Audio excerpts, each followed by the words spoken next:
ሰላም ጤና ይስጥልን ውድ ተመልካቾቻችን ከአባታችን ከእግዚአብሔር ከልጁም ከክርስቶስ ኢየሱስ ሰላምና ጸጋ ለእናንተ ይሁን። ከእናንተ ጋር አብሬ የምቆየው እኔ ጽጌረዳ ዓለሙ እንዲሁም ከመላ የስቱዲዮ ባለሙያዎች ጋር በጋራ በመሆን ነው። አብራችሁን ቆዩ። በአዲስ አበባ ቀጠና ሶዶ ሰፈር ቃለ ሕይወት አጥቢያ ቤተክርስቲያን ወደ አርሲ በቆጂ ወንጌላዊ መላኳ ተገለጸ። የአጥቢያቱ የሽማግሌዎች ጉባኤ ቦርድ ሰብሳቢ የሆኑት አቶ ታፈሰ ሜናይፈዝ በተለይ ለሕይወት ቲቪ እንደተናገሩት የሶዶ ሰፈር ቃለ ሕይወት አጥቢያ ቤተክርስቲያን በኮልፌ ቀራኒዮ ክፍለ ከተማ ወረዳ 11 ውስጥ አምልኮ ከጀመረች 2 ዓመታት ማሳለፋቸውንና ወደ አጥቢያነት ደረጃ ካደገች ደግሞ 3 ዓመታት ማስቆጠሯን ተናግረዋል። ቤተክርስቲያኒቱ አምልኮ የጀመረችው በ122 አባላት ብቻ ቢሆንም አሁን ግን ልጆችን ጨምሮ የአባላት ቁጥር ወደ 270 ማደጉንም አያይዘው ገልጸዋል። አጥቢያቱ በእግዚአብሔር እርዳታ 3600 ካሬ ይዞታ ከመንግስት የተረከበች ሲሆን በእልህ አስጨራሽ የፍርድ ቤት ክርክር በኋላ በህግ ተወስኖላት ቦታውን ተረክባ አምልኮ ከመቀጠል ጎን ለጎን የግንባታ ስራ ማካሄድ ላይ ትገኛለች። የግንባታው መሰረተ ድንጋይ ያስቀመጡትም የኢትዮጵያ ቃልት ቤተክርስቲያን ዋና ጸሐፊ መሆናቸውንም የገለጹት ሰብሳቢው ምንም እንኳን የገንዘብ እጥረት ቢኖረንም ከግንባታ ስራ አስቀድሞ የነፍሳት ጉዳይ አንገብጋቢ መሆኑንም ወደ አርሲ በቆጂ አንድ ሚስዮናዊ ለመላክም ተስማምተናል ብለዋል። በዚህ መሰረት አዲስ በጀመርነው በ2018 ዓ.ም አንድ ሚስዮናዊ ባርካ ወደ ስፍራው የላከችው የሶዶ ሰፈር ቃለ ሕይወት አጥቢያ ቤተክርስቲያን የጀመረችው የህንጻ ግንባታ ለማጠናቀቅ አቅም በፈቀደ መጠን የወንጌል ተልእኮውንም ለማከናወን የቅዱሳን ጸሎት አስፈላጊ መሆኑን አቶ ታፈሰ ለዝግጅት ክፍላችን ተናግረዋል። እግዚአብሔርችን አጥቢያ በብዙ ባርኳታል፣ በብዙ ረቷታል። 3342.93 ካሬ ሜትር ከአዲስ አበባ ከተማ አስተዳደር ተረክበናል። ነገር ግን በብዙ ተግዳሮቶችና በብዙ የፍርድ ቤት ክርክርም ነበረብን። በብዙ ተግዳሮት አልፈናል። በዚህ 2 ዓመት የተቋቋመችው አጭር ጊዜ ነው። በ2 ዓመት ጊዜ ውስጥ ብዙ ተግዳሮቶች ገጥመውናል። በፍርድ ቤትም እግዚአብሔር ተማክቶ አሸልፎልናል። ደግሞ እኛ ቆርቆሮ በቆርቆሮ እንዲህ በመታዩት ነው ያመለክን ያለነው። ከህንጻው ይልቅ እኛ በታላቁ ተልእኮ ብንቀጥል የታላቁ ተልእኮ ጌታ ኢየሱስ ያዘዘንን የወንጌሉ ስራ እሱ ቅድሚያ ሰተን ሚሽነሪ እንደከናል። ክብር ለጌታ ይሁን። ይሄ ሚሽነሪ በባሌ ቃለ ሕይወት ልዩ ኽብረት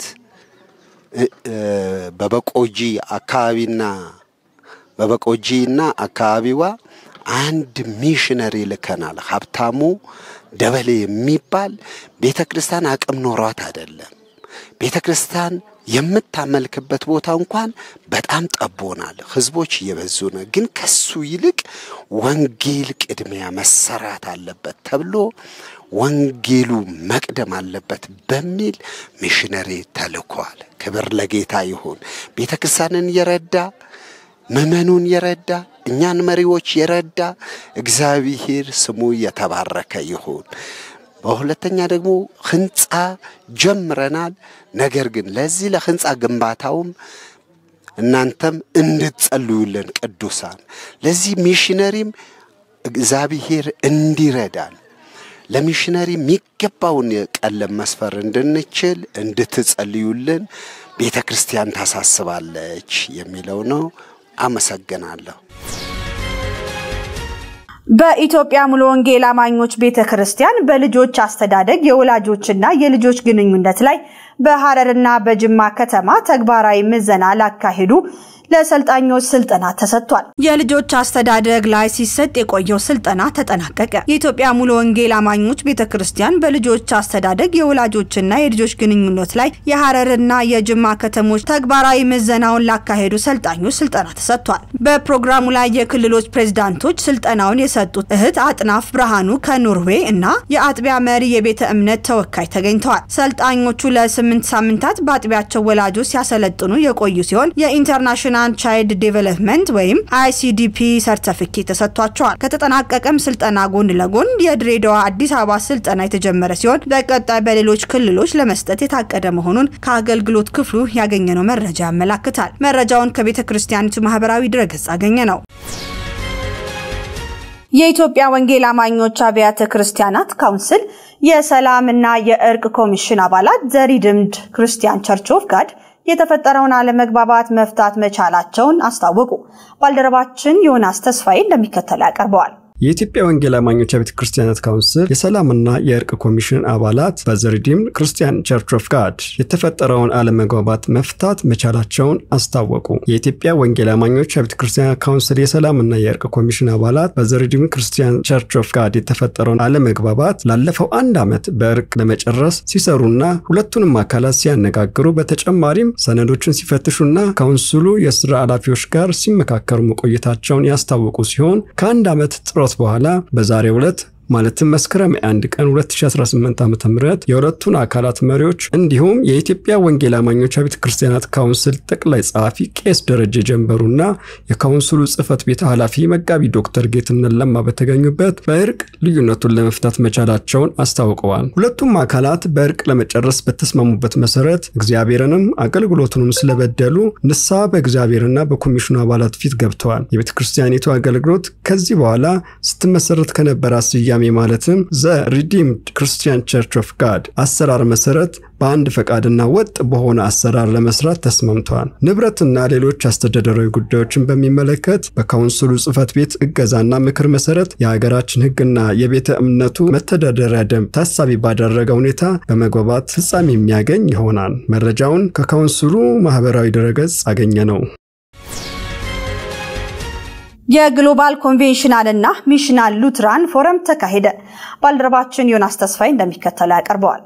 የግሎባል ኮንፌሽናልና ሚሽናል ሉትራን ፎረም በናይሮቢ ኬንያ ተካሂዷል። ፎረሙ በቤተ ክርስቲያን አገልግሎት የደቀ መዝሙርና ሚስዮን አገልግሎት ዋና ማዕከል ማድረግ በሚል ዓላማ በ2015 እንደ አውሮፓውያን አቆጣጠር በአሜሪካ ዳላስ ቴክሳስ የተቋቋመ ሲሆን ከተለያዩ ሀገራት በሚስዮንና ኮንፌሽናል ሉትራናዊ ማንነት በመጠበቅ ዙሪያ አንድ አይነት አስተሳሰብ ያላቸው ሉትራናውያንን ያሰባሰበ ነው። የዘንድሮ ፎረም ለበለጠ የሚስዮን ስራ መተባበር በሚል ርዕስ የተካሄደ ሲሆን በርዕሰ ጉዳዩ ዙሪያ የተለያዩ ጽሑፎች ቀርበዋል። ክርክሮቹም ተካሂዷል። የኢትዮጵያ ወንጌላዊት ቤተክርስቲያን መካነ ኢየሱስም በአራት መልእክተኞች የተሳተፈ ሲሆን የቤተክርስቲያኒቱ ፕሬዝዳንት ቄስ ዶክተር ዮናስ ይገዙና የቤተክርስቲያኒቱ ጠቅላይ ጻፊ ቄስ ዶክተር ተሾመ አመኑ ስለ ቤተክርስቲያኒቱ ሁለንተናዊ አገልግሎት ልምድ አካፍለዋል። እንዲሁም በእግዚአብሔር ቃልና በተለያዩ መንፈሳዊ አገልግሎቶች አገልግለዋል። የመካነ ኢየሱስ ሴሚናሪም ፕሬዝዳንት የሆኑት ቄስ ዶክተር ምስጋና ማቴዎስ ስለ ሚስዮናዊ አገልግሎት ጽሑፍ ያቀረቡ ሲሆን የቤተክርስቲያኒቱ የልጆችና ወጣቶች አገልግሎት መምሪያ ዳይሬክተር የሆኑት ቄስ ወንድም አገኘ ደሳ የ21ኛው ክፍለ ዘመን ወጣቶችን በወንጌል መድረስ በሚል ርዕስ ጽሑፍ አቅርበዋል። ፎረሙ እስካሁን ያለውን የጉዞ ሂደት በመገምገም በቀጣይ ትኩረት የሚሹ ጉዳዮች ላይ ተመካክሮ አቅጣጫ በማስቀመጥ ተጠናቋል። ውድ ተመልካቾቻችን መረጃዎቻችን እንደቀጠሉ ይገኛሉ። አሁን ደግሞ ወደ ውጭ ሀገራት ዜናዎች አልፋለሁ። በቢሊ ግርሃም የወንጌል አገልግሎት የተዘጋጀ የቤልጂየም ብራስልስ የተካሄደ የስብከት ወንጌል ዝግጅት ከ14000 በላይ የሆኑ ሰዎች መሳተፋቸው ተነገረ።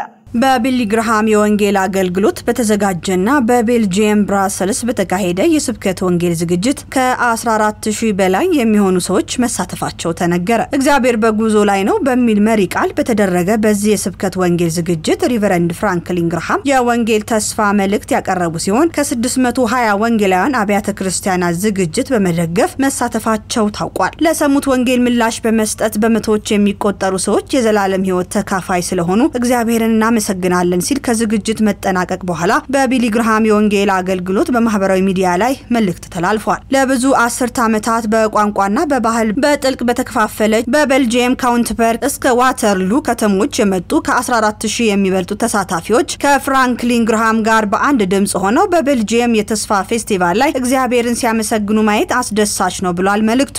ዝግጅቱ የተካሄደው አይኤንጂ አደባባይ 8965 መቀመጫዎች ያሉት ቢሆንም የተሳታፊዎች ቁጥር በርካታ በመሆኑ ተጨማሪ 5000 ታዳሚዎች በአቅራቢያ የሚገኙ ቦታዎች ላይ በመሰብሰብ ዝግጅት በትልልቅ ስክሪኖች በቀጥታ ስርጭት መታደማቸው ተነግሯል። አዘጋጆቹ እንዳሉት የወንጌል መልእክት ለሁሉም ተሳታፊዎች ተደራሽ ለማድረግ በ7 ቋንቋዎች ማለትም በፈረንሳይኛ፣ ፍሌሜንሽን፣ ፍሎቫክ፣ ስፓኒሽ፣ ፖርቹጋል፣ ፈረንሳይኛ የምልክት ቋንቋና የፍሎሜንሽን የምልክት ቋንቋ በቀጥታ ተርጉማል መግለጻቸውን የዘገበው ዘ ክርስቲያን ፖስት ነው።